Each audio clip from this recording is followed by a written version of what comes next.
Samantala, nauna nang tiniyak ng PNP ang pagpapatupad ng mahigpit na seguridad para sa pagdiriwang ng Pista ng Itim na Nazareno.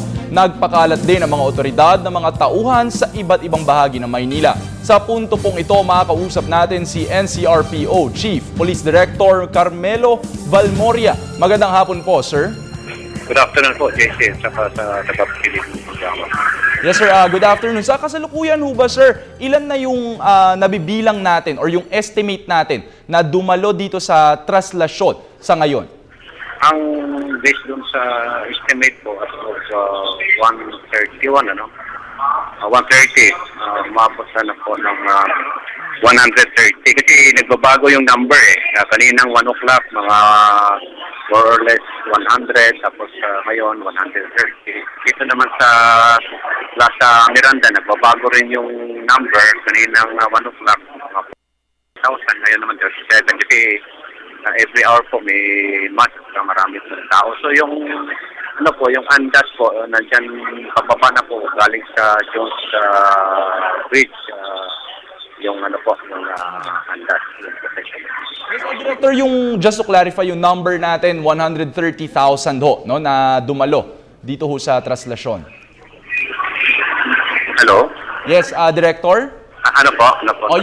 Yung sinabi ho nating bilang is in thousands, no? 130,000 ho, yung bilang natin ng dumalo dito sa traslasyon. Estimate lang yun po, estimate, more or less. Alright. Sir, ano ho ba yung mga security measures, no, na in-install ng pulisya para masigurado yung seguridad at yung kaligtasan ng ating mga kababayan dyan? Deploy naman yung mga personnel natin. In fact, nasunod po yung rota sa Jones Bridge. Although kanina meron silang may attempt na pumasok doon sa MacArthur Bridge. In fact, yung isang container pa na nag-attempt na silang pumasok. Tapos nag-iwalay ko yung dalawang lubid. Yung isa papunta sa MacArthur Bridge, yung isa naman papunta sa Jones Bridge. Pero nakagapan ko natin dahil may mga rin tayo na secondary barricade at saka marami rin tayong police na nakapresto doon. So, ang nangyari, yung lubid na papunta sa MacArthur Bridge, nag-join doon sa Jones Bridge. And then, yung andas naman, dito na sila pumasok sa approaching MacArthur Bridge. Sinangat nila doon sa island.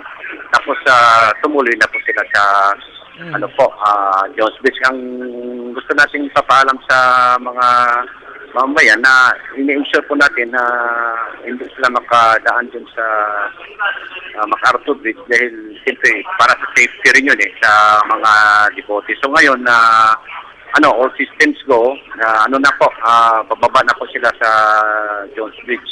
Yung rota talaga na rini-recommend ng organizing committee po. Kaya pinagtutulungan, nandito nga kami ngayon sa yung incident command center.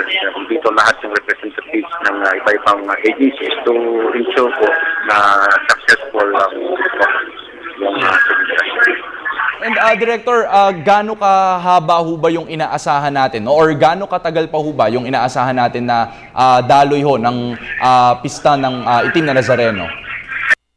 Hindi ko po maibigay yung estimate, gaano pa yung ilang oras pa po.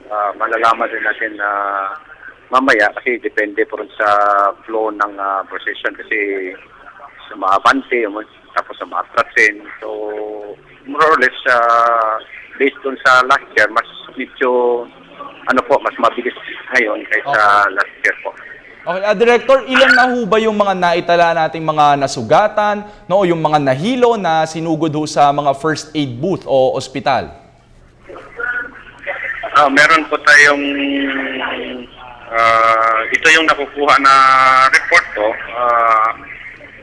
Hindi pa ma-itemize kung may nahilo ito. So karamihan naman yung sila na yung mga bruises. Meron pong ulit dito na 584. So okay. Naman ito, based on sa information, wala namang serious po na dito sa mga na-injured po. Hindi natin alam na kung may nahilo dito kasi yung data doon po sa iba-ibang mga stations po ng medical stations po. Okay, Director, siguro huling mensahe na lang ho para ho siguro sa mga nanonood ngayon at saka pati ho sa mga deboto ng Itim na Nazareno. Yung mensahe po natin na ang ano naman, i-ensure po natin na yung safe tayo, yung wag pag mga lalo na yung mga buntis, wag na pong mag-join kasi yung mga iba naman nag-aabang lang sila pag daan na umuwi na rin sila. So para hindi na kasi makitid yung daanan more or less para mapabilis naman yung movement. Saka ulitin ko po, iniiwasan po natin na magpaputok ng firecrackers at saka pyrotechnics po para hindi naman masaktan yung mga devotees dahil dikit-dikit po yung procession po. Okay, maraming salamat po at magandang hapon muli. Yan ho si NCRPO Chief Police Director Carmelo Valmoria.